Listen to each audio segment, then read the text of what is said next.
So welcome back again. और last अभी देखा था शेप्स ऑफ एटॉमिक ऑर्बिटल्स और नोड्स के बारे में लास्ट लेक्चर में, और आज बात करने वाले हैं बेटा क्या, ऑफबाउ प्रिंसिपल, N+L रूल या बोर-बरी प्रिंसिपल इसी का नाम है। इसके बाद जो पढ़ना है आगे Pauli's exclusion principal, Hund's rule क्या होगा और कैसे आप इलेक्ट्रॉनिक कॉन्फ़िगरेशन लिखेंगे, ये सब चीजें हम इस लेक्चर के अंदर देखने वाले हैं। तो स्टार्ट करते हैं ऑफबाउ के साथ में। और ये ऑफबाउ जो है, हाउ बाउ पढ़ते हैं कुछ, इसको हाउ बाउ पढ़ते हैं लेकिन हाउ बाउ है नहीं है, ठीक है। चलिए देखते हैं जरा ये ऑफबाउ का मतलब क्या है, पहले वो समझना ध्यान से।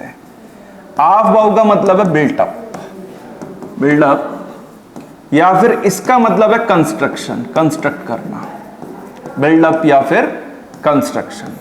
तो बिल्डअप और कंस्ट्रक्शन इसका अगर मतलब है तो कि सर मतलब क्या है, देखो बिल्डअप करने का मतलब क्या, कोई भी अगर आप बिल्डिंग बनाते हो तो बिल्डिंग कैसे बनाते हो कि सर पहले ground floor, then first floor, then second floor, then third floor, इस तरीके से तो बनाते हो इंक्रीजिंग ऑर्डर में।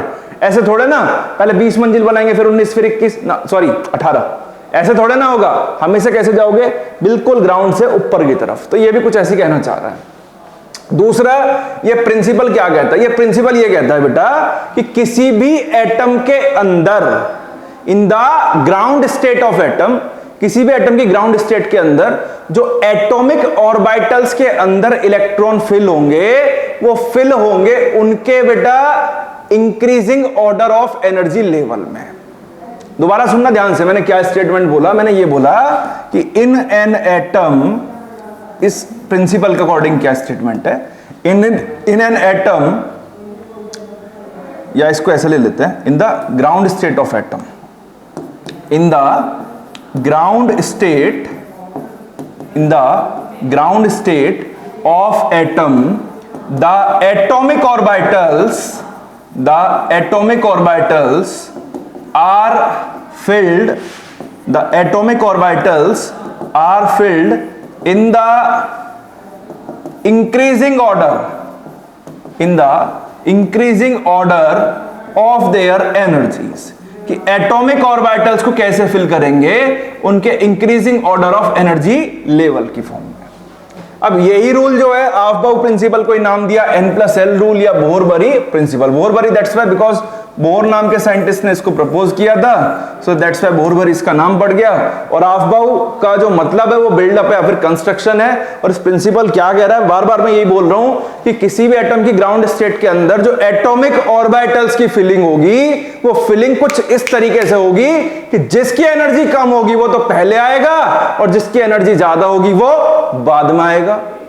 कि सर ठीक है ये स्टेटमेंट हमें समझ में आ गया, लेकिन ये हम कैसे आइडेंटिफाई करेंगे कि किसकी एनर्जी कम है किसकी एनर्जी ज्यादा है, तो उसके लिए बेटा हम देखेंगे कौन सा रूल, N+L रूल। आइए देखते हैं इसको जरा ध्यान से। स्टेटमेंट भी आता है लिखने के लिए पेपर में, लेकिन स्टेटमेंट से ज्यादा इसको समझना बहुत जरूरी है। N+L रूल एनर्जी बताएगा किसी भी एटॉमिक ऑर्बिटल की। कैसे बताएगा, N की अगर आपसे बात करी जाए तो N आपको पता ही है बेटा किसको बोलते हैं, क्या है ये हमारा, that is principal quantum number. N क्या है हमारा, प्रिंसिपल क्वांटम नंबर है हमारा, ठीक है बेटा। और अगर L की बात करी जाए, L क्या है हमारा, एजीमुथल क्वांटम नंबर। अगर आपको एजीमुथल या प्रिंसिपल क्वांटम नंबर नहीं आते तो आप वीडियोस देख सकते हैं, इनके भी मैंने डाले हुए हैं, तो इनको देखने के बाद ये और अच्छे से क्लियर हो जाएगा आपको, ठीक है। Principal quantum number, azimuthal quantum number अगर आपको पता है किसी भी एटॉमिक ऑर्बिटल के लिए, तो आप उसका एनर्जी लेवल बहुत इजीली डिसाइड कर सकते हो। कैसे, फॉर एग्जांपल बेटा मैंने लिया 1s, क्या लिया मैंने, 1s, और एक लिया मैंने 2s, और मैंने आपसे कहा कि बताओ दोनों में से किसकी एनर्जी ज्यादा है किसकी एनर्जी कम है। मतलब जिसकी एनर्जी कम होगी उसको इलेक्ट्रॉन पहले मिलेगा और जिसकी एनर्जी ज्यादा होगी उसको इलेक्ट्रॉन बाद में मिलेगा। अब ये कंक्लूजन कहां से निकलेगा, किसकी एनर्जी ज्यादा किसकी एनर्जी कम, तो ये कंक्लूजन निकालेंगे N+L रूल से। निकालना जरा इसका N+L कि सर जो सबसे पहले नंबर लिखा होता है आगे, जैसे 1s लिखा हुआ है तो इसमें आगे क्या लिखा हुआ है, 1, तो मतलब 1 प्लस, और s के लिए l की वैल्यू क्या होगी, 0। 1 + 0 1 आ गया। यहां अगर करते हैं 2 + 0 तो कितना आ गया बेटा, 2 आ गया। 1 और 2 में बड़ा कौन है कि सर 2 बड़ा है, तो जो बड़ा उसकी एनर्जी ज्यादा, जो छोटा उसकी एनर्जी कम, मतलब 2s का एनर्जी लेवल ज्यादा होगा एज कंपेयर टू किसके, 1s के।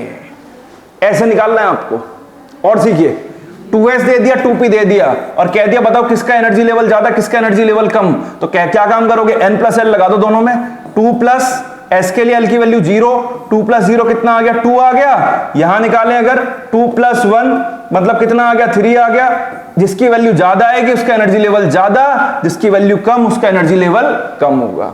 लाइक दे दिया 3d एंड 4s, तो 3d या 4s की अगर मैं आपसे बात करता हूं तो 4s की अगर बात करी जाए तो सिंपल 4 प्लस 0 बेटा कितना आ जाएगा 4 आएगा। 3d की अगर मैं बात करूं तो 3 प्लस कितना हो गया 2, 3 प्लस 2 कितना हो गया 5 आ गया, मतलब ये एनर्जी लेवल ज्यादा किसका हो गया 3d का और 4s का क्या हो गया कम। जिसके लिए n प्लस l का सम ज्यादा होगा उसका एनर्जी लेवल ज्यादा होगा और जिसके लिए n प्लस l का सम कम होगा उसके लिए एनर्जी लेवल भी कम होगा। तो चुटकियों में समझ में आ जाएगा। मैं कह रहा हूं कंपैरिजन करने के लिए आ जाए ना कभी कंपैरिजन, कि कंपेयर करो किसकी एनर्जी ज्यादा किसकी energy come, apply the n plus rule simple. और n प्लस रूल क्या बताता है, यही तो बताता है कि किस एटॉमिक ऑर्बिटल का एनर्जी लेवल कम होगा किसके एटॉमिक ऑर्बिटल का एनर्जी लेवल ज्यादा होगा। जिसका सम ज्यादा आएगा उसका एनर्जी लेवल ज्यादा, जिसका सम कम आएगा उसका एनर्जी लेवल कम होगा। सो इस तरीके से आप आइडेंटिफाई कर सकते हो किसी भी एटॉमिक ऑर्बिटल के लिए। एक दो छोटे छोटे एग्जांपल देखते हैं, फिर आपको मैं थोड़ी सी रामायण सुनाऊंगा। रामायण का मतलब कैसे अरेंज करना है इनको सब सीख जाओगे 2 मिनट के अंदर। 2 ट्रिक्स बताऊंगा, दोनों में से जो आपको बेस्ट लगे आप उसको यूज कर सकते हो। लाइक आपको मैंने दे दिया 4f और 5p और कहा बताओ किसके लिए एनर्जी लेवल ज्यादा होगा किसके लिए कम होगा। तो 4f की अगर मैं आपसे बात करूं 4 प्लस 3 कितना आएगा बच्चे, 4 प्लस 3 आएगा आपका 7। n प्लस l अगर मैं लगा रहा हूं, कैसे लगा रहा हूं कि सर जो n है वो तो स्टार्टिंग में लिखा हुआ है 4 हो गया और l की वैल्यू f के लिए कितनी होती है 3 होती है। 5p की अगर मैं आपसे बात कर रहा हूं तो 5 तो आपका n हो गया और p के लिए l की वैल्यू क्या होती है बेटा जी 1 होती है।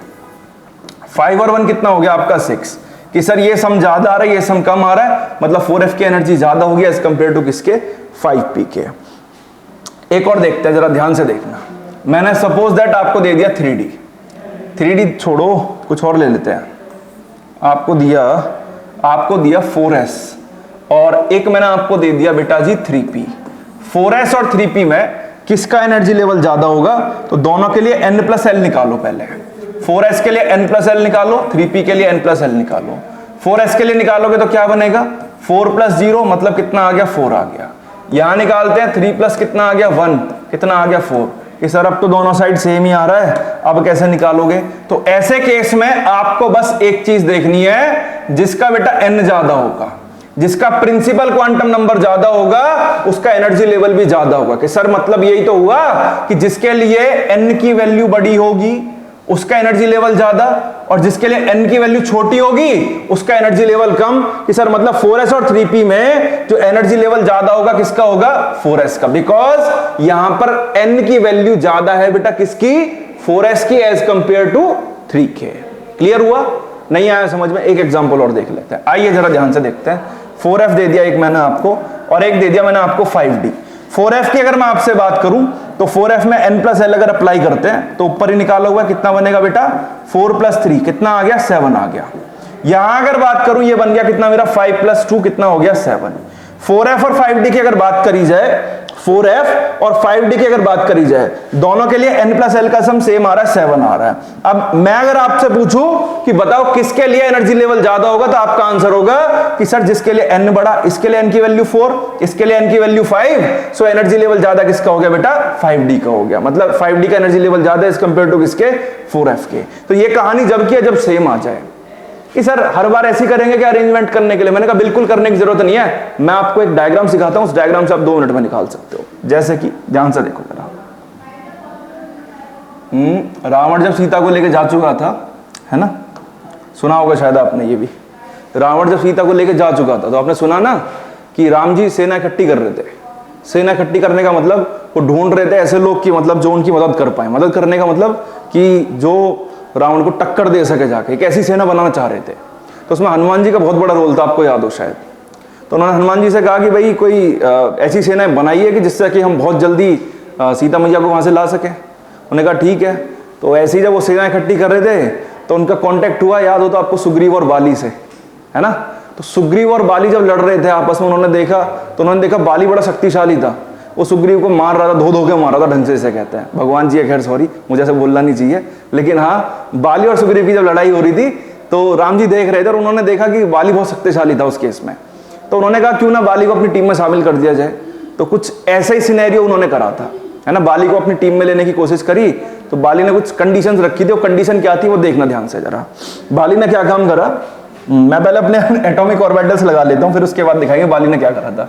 पहले एटॉमिक ऑर्बिटल लगाया, 1s लगा लिया, फिर उसके बाद 2s के बाद 2p लगा दिया, फिर उसके बाद 3s 3p और 3d लगा लिया, फिर उसके बाद 4s 4p 4d और 4f लगा लिया मैंने। ठीक है बेटा, ध्यान से देखना। फिर उसके बाद मैंने लगाया आपका 5s 5p 5d 5f, फिर उसके बाद मैंने लगाया 6s 6p 6d और फिर लास्ट में मैंने आपका क्या लगा दिया 7s 7p। ठीक है, सफिशिएंट, इतने से हमारा काम हो सकता है। ये मैंने एटॉमिक ऑर्बिटल्स इस तरीके से लगा दिए, पहले फर्स्ट सेल के लिए, फिर सेकंड के लिए, फिर थर्ड के लिए, 4 के लिए, 5 के लिए, 6 के लिए, 7 के लिए। और ये आपको पता है कि किसी भी एटॉमिक ऑर्बिट, किसी भी शेल के अंदर कितने एटॉमिक ऑर्बिटल्स होंगे, मैंने आपको बताया था कि नंबर ऑफ शेल अगर n है तो एटॉमिक ऑर्बिटल्स होंगे n²। कहने का मतलब शेल अगर फर्स्ट है तो एक ऑर्बिटल 1 का स्क्वायर, दूसरा शेल है तो 2 मतलब 2 का स्क्वायर कितना हो गया 4 हो गया, 4 एटॉमिक ऑर्बिटल होंगे। 3 है तो कितना हो गया 9 हो गया, 4 हो गया तो 16, इस तरीके से। ठीक है, अब ये तो आपको पता ही होगा कि एस सब शेल में एक ऑर्बिटल होता है, पी में 3 होते हैं, डी में 5 होते हैं, एफ में 7 होते हैं। ठीक है, तो अब हुआ क्या, हाँ राम जी पे वापस आते हैं जरा, ये बन गया ना पूरा। तो राम जी जब मतलब राम जी ने देखा कि सुग्रीव और बाली लड़ रहे थे, तो लड़ता देख उन दोनों को उन्होंने देखा कि बाली जो है बहुत मतलब एक्स्ट्रा पावरफुल था। तो उन्होंने सोचा कि कैसे ही अगर इसको अपनी टीम में ले लिया जाए तो ये तो बड़ा आसान काम करा देगा, है ना, रावण को टक्कर दे देगा मोहतराम से। अब भैया इतना आसान तो था नहीं उसे कन्विंस करना। अब उनका सुग्रीव और बाली का जब झगड़ा खत्म हुआ, झगड़ा खत्म होने के बाद में वो गए बाली के पास और जाके बोला राम जी ने कि क्या तुम हमारी टीम में शामिल हो सकते हो। तो उसने कहा कि हो जाऊंगा, लेकिन आपके अंदर क्या स्पेशलिटी है ऐसे। तो वहां हनुमान जी भी खड़े थे, उन्होंने कहा कि ये प्रभु श्री राम है और ये अपने आप में बहुत शक्तिशाली हैं।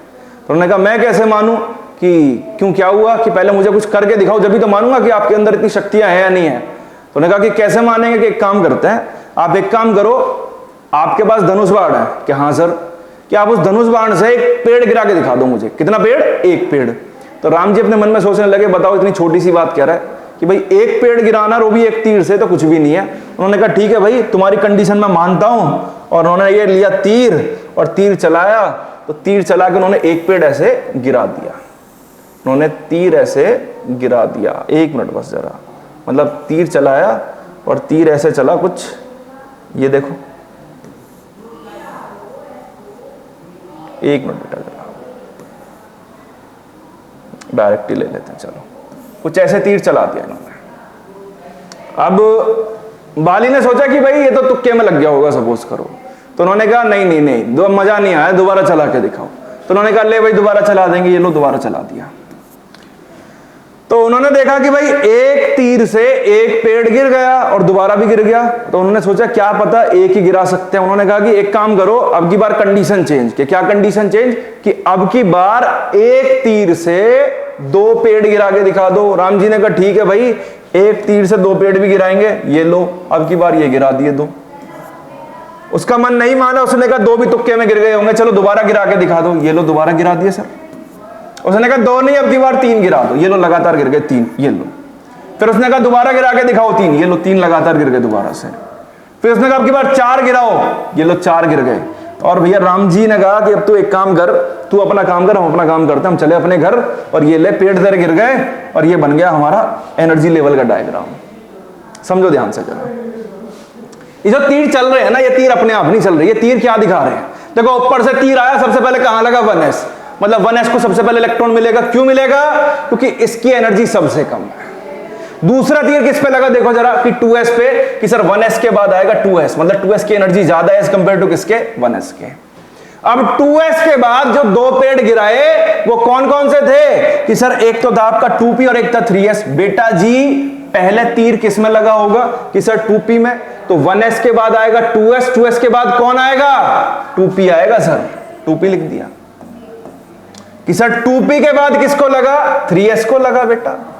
3s के बाद किसको लगा, ध्यान से देखना कि सर 3p को लगा, पहले 4s को नहीं, ऐसे ही तो आया होगा, पहले यही तो मरा होगा 3p, तो 3p को लगा। और 3p के बाद किसको लगा बेटा, 4s को लगा, ध्यान से देखो। और 4s के बाद किसको लगा कि सर 3d को लगा। और 3d के बाद किसको लगा, 4p को। 4p के बाद किसको लगा, 5s को। देखो कितना आसान बनता जा रहा है। फिर उसके बाद किसको लगा, 4d को। 4d के बाद किसको लगा, 5p को। 5p के बाद किसको लगा, 6s को लगा। 6s के बाद किसको लगा, 4f को लगा। 4f के बाद किसको लगा, 5d को लगा। 5d के बाद किसको लगा, 6p को लगा। और किसको लगा लास्ट में, 7s को लगा। इस तरीके से आपका एनर्जी लेवल बनता चला गया और यहां से हम सभी का एनर्जी लेवल डिसाइड कर सकते हैं। तो एक छोटी सी रामायण देखो कितना कुछ सिखा के चली गई कि ऑर्बिटल्स को कैसे अरेंज करना है, उसके increasing order of energy level. n+l rule भी यही बताता है, लेकिन हर जगह थोड़ी ना अप्लाई करेंगे। सिंपल सा तरीका है कि भाई आपने 1s लगा दिया, फिर 2s 2p आ गया, 3s 3p 3d, 4s 4p 4d 4f, 5s 5p 5d 5f, 6s 6p 6d 6f भी 7s 7p। इस तरीके से अरेंज करा और अरेंज करने के बाद में सिंपल इस तरीके से बना लिया। तो यहां से आप एनर्जी लेवल निकाल सकते हो किसी भी एटॉमिक ऑर्बिटल का। पूछ लिया जाए कि बताओ 6s में, 6s और 4p में किसका एनर्जी लेवल ज्यादा होगा, तो अलग ही चमक रहा है आपको कि सर 6s का एनर्जी लेवल ज्यादा होगा एज कंपेयर टू किसके, 4p के। कि सर 4p को इलेक्ट्रॉन पहले देंगे, 6s को इलेक्ट्रॉन बाद में देंगे, बिकॉज 6s की एनर्जी लेवल क्या है, ज्यादा है। और कंपेयर करते हो अगर n+l रूल्स है 6s और 4p को, तो 4p की अगर आपसे बात करूं 4 + 1 कितना आएगा बेटा, 5 आएगा। 6 + 0 करूं तो बेटा कितना आएगा, 6 आएगा। जिसका सम ज्यादा उसका एनर्जी लेवल ज्यादा। अब भी वही कहानी आ रही है, तो पीछे भी यही सीखा, अब भी यही सीखा, तो इस डायग्राम से बना सकते हो। एक छोटी सी ट्रिक और मेरे पास है, उसे और देख लेते हैं, वो और भी आसान हो जाएगी इससे। ठीक है, चलिए, आई होप आपको ये समझ में आया हो और ऐसी तीर आपको चलाने जिससे आपको नंबर मिले बढ़िया बढ़िया। ठीक है, देखिए जरा बेटा, मैं लिखता हूं सबसे पहले SSP और उसके बाद लिखता हूं मैं SPS, सनशाइन पब्लिक स्कूल, है ना। SSP SPS sunshine public school हुआ करता था हमारे टाइम पे, फिलहाल अब नहीं है, अपने टाइम का बहुत अच्छा स्कूल था ये भी। फिर 2 बार लिखूंगा DPS Delhi public school, DPS कोई सा भी जो आपका मन करे वहां चले जाओ, DPS 2 बार DPS। और फिर लिखूंगा बेटा 2 बार FDPS, FDPS Faridabad Delhi public school, ऐसा मान लेते हैं। होता होगा, मुझे नहीं पता भाई होते नहीं होते, ऐसा मान लेते हैं। सबसे पहले बेटा क्या लिखा, SSP लिख दो, उसके बाद SPS सनशाइन पब्लिक स्कूल मान लेते हैं। फिर उसके बाद क्या लिखोगे, 2 बार DPS लिख दिया, 2 बार DPS। और बेटा 2 ही बार क्या लिख दिया आपने, ये FDPS, इस तरीके से। अब लिखने के बाद में मैं आपको सिखाता हूं काउंटिंग, और काउंटिंग मेरे हिसाब से कर लो, बाकी 2 मिनट में आपका काम हो जाएगा। कैसे सर, ऐसे 1 2 2, सबसे पहले 1 2 2 हो गया, फिर 3 3 4 हो गया, 3 3 4 हो गया, फिर यहां पे 3 4 5 हो गया, 4 5 6 हो गया, और यहां पे 4 5 6 7 और 5 6 7 8। ये काउंटिंग करनी है। कैसे करनी है, 1 2 2 3 3 4, सिंपल। 1 2 2 3 3 4, मतलब 2 डबल आएगा, 3 भी डबल आएगा। फिर उसके बाद 3 4 5 4 5 6, और फिर 4 5 6 7 और 5 6 7 8। इस तरीके से करने के बाद मगरमच्छ का मुंह खोल दो। कैसे, कुछ ऐसे देखो, ऐसे खुल गया, ये देखो। अब ये मगरमच्छ का मुंह खुलेगा तो समझ जाओ इसका मतलब क्या होता है, ग्रेटर देन का सिंबल है ये, मगरमच्छ का मुंह। ठीक है, अब इसका मतलब यहां से देखो आप कि ये ग्रेटर देन का सिंबल लगाने के बाद में एक नीचे मैं आपको एरो लगा के दिखा देता हूं, कुछ ऐसे ये लगा दिया, और लगाने के बाद यहां एक लाइन लिखता हूं, इंक्रीजिंग ऑर्डर ऑफ किसका, एनर्जी लेवल। जो पीछे पढ़ा अब भी वही पढ़ा, बस तरीका अलग है और कुछ नहीं है, सेम बिल्कुल जो पीछे पढ़ा बिल्कुल वही है। ध्यान से देखना जरा, ये लो छोटा कर देते हैं, दोनों एक साथ आ जाएंगे। देखना जरा, यहां देखो जरा ध्यान से, इधर देखो, ये देखो, यहां देखो बेटा, जैसे ही मैंने आपको दिखाया हुआ है, देखो सबसे पहले क्या आया था, 1s आया था ना, ध्यान से देखना।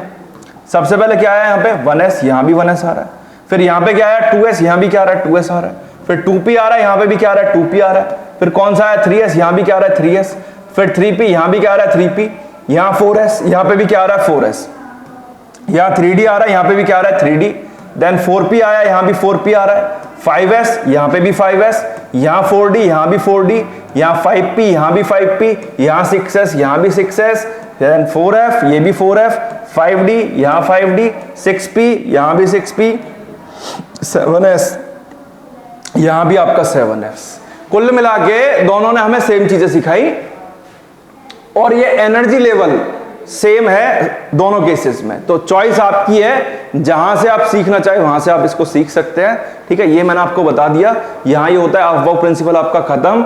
नेक्स्ट जो आप दूसरा प्रिंसिपल आप देखने वाले हो वो देखने वाले हो बेटा पॉलीज एक्सक्लूजन प्रिंसिपल। देखिए जरा ध्यान से, Pauli's exclusion principal, Pauli's exclusion principal. देखिए ध्यान से जरा, पॉलीज एक्सक्लूजन प्रिंसिपल। देखिए पॉली नाम के साइंटिस्ट थे और इन्होंने क्या बताया, इन्होंने एक बात कही, बड़ी शानदार बात, कि किन्हीं भी दो बच्चों के घर का एड्रेस कभी भी सेम नहीं हो सकता। मेरे और आपके घर का एड्रेस सेम नहीं हो सकता। हो सकता है एक कंडीशन में, अगर आप रेंट पर रह रहे हो, मैं आपके रेंट पर रह रहा हूं, चलो कोई बात नहीं, ठीक है, या मेरे घर पर आप रेंट पर रह रहे हो, ठीक है, लेकिन लेकिन लेकिन लेकिन रूम तो अलग होगा ना। तो ऐसी कहने का मतलब ये है, पॉलीज ने भी कुछ ऐसी बताया कि किन्हीं भी दो बच्चों के लिए उनके घर का एड्रेस कभी भी सेम नहीं होगा। और वो बच्चे कौन थे? वो बच्चे थे इलेक्ट्रॉन। किन्हीं भी दो इलेक्ट्रॉन्स के लिए कभी भी चारों क्वांटम नंबर की वैल्यू सेम नहीं होगी। No two electrons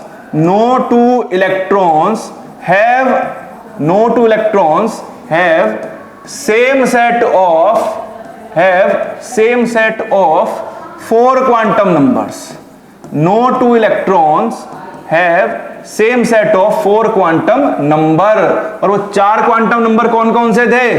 principal quantum number L हो गया, एजीमुथल L हो गया, मैग्नेटिक M हो गया और मैग्नेटिक स्पिन क्या हो गया? MS। इन चारों क्वांटम नंबर की वैल्यू किन्हीं भी दो इलेक्ट्रॉन्स के लिए कभी भी सेम नहीं होगी। मैं कह रहा हूं 3 सेम हो भी गए तो उसके बाद चौथे वाली कैसी होगी? डिफरेंट होगी। जैसे कि एग्जांपल लेते हैं, मैंने लिया 2s और 2s के लिए 2 इलेक्ट्रॉन। 2s में मैक्सिमम कितने इलेक्ट्रॉन भर सकते हैं हम? 2 इलेक्ट्रॉन भर सकते हैं। ये हमें पता है, एक ऑर्बिटल होता है और एक ऑर्बिटल के अंदर ज्यादा से ज्यादा 2 इलेक्ट्रॉन, एक क्लॉकवाइज में और एक एंटी क्लॉकवाइज में।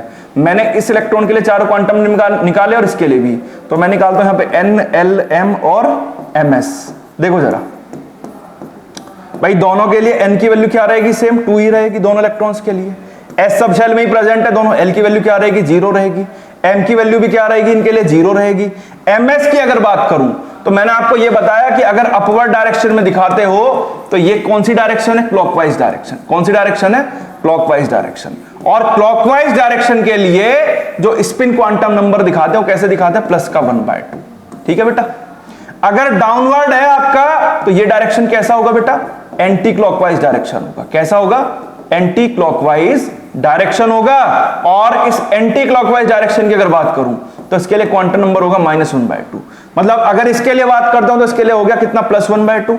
इसके लिए कितना हो गया? -1/2। अगर अब आप यहां ध्यान से देख रहे हो तो ध्यान से देखो जरा, दोनों के लिए n की वैल्यू सेम, L की वैल्यू सेम, M की वैल्यू सेम, और क्या चीज डिफरेंट है? MS कैसे डिफरेंट है कि एक का अगर +1/2 है, दूसरे का कितना? -1/2। तो सेम कहानी वही हो गई ना साबित, कि दो बच्चों के लिए घर का एड्रेस कभी सेम नहीं हो सकता। होगा भी तो रूम डिफरेंट होंगे। रूम कैसे डिफरेंट होंगे? कि भाई जैसे स्पिन की अगर बात करी जाए, ये वाला रोटेट कर रहा है आपका कौन से डायरेक्शन में? क्लॉकवाइज में। तो दूसरा वाला कैसे रोटेट करेगा? एंटी क्लॉकवाइज डायरेक्शन में रोटेट करेगा। बात आई समझ में आपको? हाँ या ना? बस इतना याद रखना है कि दो बच्चों के लिए, दो इलेक्ट्रॉन्स के लिए चारों क्वांटम नंबर की वैल्यू कभी भी सेम नहीं होगी, डिफरेंट होगी हमेशा। अगर 3 सेम आ भी रहे हैं तो चौथी डिफरेंट होगी। जैसे स्पिन की अगर बात करी जाए, स्पिन +1/2 होगा इसका, तो इसका कितना होगा? -1/2। ये बताता है हमें पॉलीज एक्सक्लूजन प्रिंसिपल। या एक स्टेटमेंट जो और है इसका, वो ये है बेटा, एक स्टेटमेंट और, ध्यान से देखना जरा, बिल्कुल ध्यान से, इधर देखो जरा। an orbital have maximum N orbital have maximum 2 electrons, एक ऑर्बिटल के अंदर ज्यादा से ज्यादा कितने इलेक्ट्रॉन होंगे? 2 इलेक्ट्रॉन्स होंगे विद अपोजिट स्पिन। कैसी स्पिन बेटा? Opposite spin. अपोजिट स्पिन का मतलब है कि अगर एक आपका क्लॉकवाइज है तो दूसरा कैसा होगा? Anti clockwise. जैसे s की मैं आपसे बात करूं तो s सबशेल में एक ऑर्बिटल मेरा होता है, तो इसमें अगर मुझे 2 इलेक्ट्रॉन दिखाने तो कैसे दिखाऊंगा? ऐसे, एक क्लॉकवाइज और दूसरा एंटी क्लॉकवाइज। अगर मैं, ये मेरा सही है बिल्कुल, अगर मैं ऐसे दिखाता हूं, ये भी क्लॉकवाइज, ये भी क्लॉकवाइज, तो ये रिप्रेजेंटेशन मेरी गलत है, ठीक है। या p सबशेल की मैं अगर आपसे बात करता हूं, p सबशेल के अंदर 3 एटॉमिक ऑर्बिटल होते हैं, 1 2 3, तो इन 3 के अंदर मैं इलेक्ट्रॉन्स की अगर बात करूं तो ये मेरा कौन सा हो गया? px मान लेते हैं इसको, ये py हो गया, और ये कौन सा हो गया? pz। तो इलेक्ट्रॉन कैसे दिखाने? ऐसे, एक क्लॉकवाइज एक एंटी क्लॉकवाइज, एक क्लॉकवाइज एक एंटी क्लॉकवाइज, एक क्लॉकवाइज एक एंटी क्लॉकवाइज। अगर मैं कुछ ऐसे भर देता हूं, ऐसे clockwise clockwise anti clockwise anti clockwise clockwise और एंटी क्लॉकवाइज, तो ये रिप्रेजेंटेशन गलत, ये भी गलत और ये वाला सही है कि एक ऑर्बिटल के अंदर ज्यादा से ज्यादा 2 इलेक्ट्रॉन होंगे। एक अगर अपवर्ड डायरेक्शन मतलब क्लॉकवाइज घूम रहा है तो दूसरा डाउनवर्ड मतलब एंटी क्लॉकवाइज। सेम डायरेक्शन में कभी नहीं होगा कि दोनों इलेक्ट्रॉन क्लॉकवाइज हो जाए, दोनों ही आपके एंटी क्लॉकवाइज हो जाए, वो चीज बेटा गलत है। तो ये आपका पॉलीज एक्सक्लूजन प्रिंसिपल था। नेक्स्ट जो मैं आपको पढ़ाने जा रहा हूं, लास्ट रूल इलेक्ट्रॉनिक कॉन्फ़िगरेशन के हिसाब से अगर देखा जाए, उस रूल का नाम है आपका हुंड्स रूल। क्या नाम है बेटा? Hund's rule. ये लास्ट रूल है बेटा इसका। और ये हुंड्स रूल क्या है, ध्यान से समझना। हुंड्स रूल क्या कहता है, मैं अगर मेरे पास s ऑर्बिटल, s सबशेल है, p सबशेल है, d सबशेल है, f सबशेल है, और मैं अगर बात करूं इनके ऑर्बिटल्स की, तो s सबशेल के अंदर कितने एटॉमिक ऑर्बिटल्स होते हैं? 1। p सबशेल के अंदर कितने एटॉमिक ऑर्बिटल होते हैं? 3। d की अगर बात करूं कितने होते हैं बेटा? 5। 1 2 3 4 5। और f सबशेल में कितने होते हैं बेटा? 7 एटॉमिक ऑर्बिटल होते हैं। 3 4 5 6 7, ठीक है। अब अगर यहां आपसे ये पूछा जाए कि भाई इलेक्ट्रॉन की फिलिंग करनी है, तो इलेक्ट्रॉन की फिलिंग कैसे करेंगे? तो मैंने अभी बताया एक ऑर्बिटल के अंदर ज्यादा से ज्यादा कितने इलेक्ट्रॉन? 2 इलेक्ट्रॉन, ज्यादा से ज्यादा 2 इलेक्ट्रॉन, और वो भी अपोजिट स्पिन। तो s में तो एक ही एटॉमिक ऑर्बिटल है, एक क्लॉकवाइज और दूसरा एंटी क्लॉकवाइज। तो p d और f के केस में फिलिंग में थोड़ी सी दिक्कत हो सकती है, नहीं भी अगर आपको समझ में आता है तो। p में मेरे पास 3 ऑर्बिटल है, 1 2 3। हुंड्स रूल बेटा ये कहता है कि किसी भी एटम के अंदर, ध्यान से सुनना, किसी भी एटम के अंदर जब आप ऑर्बिटल्स में इलेक्ट्रॉन फिल करोगे तब तक पेयरिंग नहीं करानी जब तक आपका सभी ऑर्बिटल्स को एक एक इलेक्ट्रॉन नहीं मिल जाता। फॉर एग्जाम्पल p में अगर इलेक्ट्रॉन फिल करोगे तो कैसे करोगे? 1 2 और ये कितना हो गया? 3। पेयरिंग करानी है 4th इलेक्ट्रॉन की तो ऐसे 1 2 3 हो गया, देन 4 देन 5 देन ये 6, इस तरीके से। लाइक मुझे p5 बनाना है तो p5 मैं कैसे बनाऊंगा बेटा? ऐसे कि p सबशेल में 3 ऑर्बिटल, 1 2 3, 1 2 3 4 और एक ये 5। अगर मैं ऐसे फिल करता हूं ना बेटा, ऐसे करके कि 3 मेरे पास है, 1 2 3 4 और एक ये 5, देखो सही तो आ रहा है, लेकिन ये गलत तरीका है भरने का। भरने का तरीका हमेशा क्या रखना है कि सपोज करो p4 दे दिया बनाने को, तो p4 कैसे बनाओगे आप? ऐसे 1 2 3 और एक 4। पेयरिंग ऐसे करानी है कि पहले तीनों को एक एक इलेक्ट्रॉन दे दो, देन उसके बाद पेयरिंग करानी है। अब मैं सपोज करो इसको ऐसे बनाने लग जाऊं कि भाई मेरे पास 4 इलेक्ट्रॉन है, 1 2 3 और एक 4, तो ये तरीका बिल्कुल बेटा गलत है, ऐसे नहीं करना है। हुंड्स रूल यही कहता है कि किसी भी एटम के अंदर जब आप इलेक्ट्रॉन्स फिल करोगे, ऑर्बिटल्स के अंदर इलेक्ट्रॉन फिल करोगे, तो कुछ इस तरीके से करोगे कि पहले सबको एक एक इलेक्ट्रॉन दे दो, सबको एक एक इलेक्ट्रॉन दे दिया, देने के बाद जब उसकी पेयरिंग कराओगे, ऐसा नहीं है कि आप तुरंत पेयरिंग करा दोगे, ये गलत तरीका होता है भरने का। लाइक डी सबशेल में अगर मैं भर रहा हूं इलेक्ट्रॉन्स तो ऐसे भरूंगा 1 2 3 4 5, ऐसे भर दिया। फिर उसके बाद छठा इलेक्ट्रॉन पेयर्ड कराऊंगा ऐसे 6 7 8 9 और 10, इस तरीके से। या एफ सबशेल के अंदर इलेक्ट्रॉन्स फिल कर रहा हूं तो ऐसे 1 2 3 4 5 6 और ये 7, ठीक है। फिर उसके बाद कैसे फिल करना है? ऐसे, इस तरह से, है ना। लगातार एक में ही 2 इलेक्ट्रॉन फिल नहीं करने, एस में तो 1 होता है, सो दैट्स वाई 2 एक साथ भर सकते हो, लेकिन आप पीडीएफ के अंदर एक साथ कभी भी इलेक्ट्रॉन्स फिल नहीं करोगे, यही आपका हुंड्स रूल आपको बताता है। सो आई होप आपको ये समझ में आए हो तीनों रूल्स, कैसे इलेक्ट्रॉन्स फिल करने आपको, कैसे नहीं करने। और इसके अलावा हमें क्या देखना है आगे कैसे इलेक्ट्रॉनिक कॉन्फ़िगरेशन लिखना है। तो आपको अगर ये चीजें समझ में आई है तो मैं लिख के दे सकता हूं इस बात को, आपको दुनिया की कोई ताकत नहीं जो कॉन्फ़िगरेशन बनाने से रोक ले। ठीक है, सो लेक्चर को वॉच करें। नेक्स्ट लेक्चर में मैं आपको दिखाऊंगा किस तरह से आप लिखते हैं इलेक्ट्रॉनिक कॉन्फ़िगरेशन, और बहुत ही इजीएस्ट वे में, आसान तरीके से, बस आपको एनर्जी लेवल पता हो किसका, एटॉमिक ऑर्बिटल्स का, तो वहां से आप लिख सकते हैं। मिलते हैं नेक्स्ट लेक्चर में कॉन्फ़िगरेशन के साथ, तब तक पढ़ते रहिए अच्छे से। और हाँ, तीनों स्टेटमेंट जरूर पढ़ लेना। स्टेटमेंट अगर पेपर में आता कैसे आता है, state Pauli's exclusion principle, states Aufbau principle, states Hund's rule, इस तरीके से आता है तो सवाल आप बना सकते हैं बहुत आराम से। ये तो कुछ भी नहीं है, बाकी ये रूल्स आपको अंडरस्टैंड होने चाहिए, मतलब पता होना चाहिए कॉन्सेप्ट क्या है, हुंड्स रूल स्पेशली। और ये चाहे आपका पॉलीज है, चाहे आपका कौन सा N+L रूल या ऑफबाउ रूल है। ठीक है, मिलते हैं नेक्स्ट लेक्चर में कॉन्फ़िगरेशन के साथ में, और कुछ क्वेश्चंस भी कराएंगे अच्छे अच्छे। तब तक के लिए टाटा बाय बाय।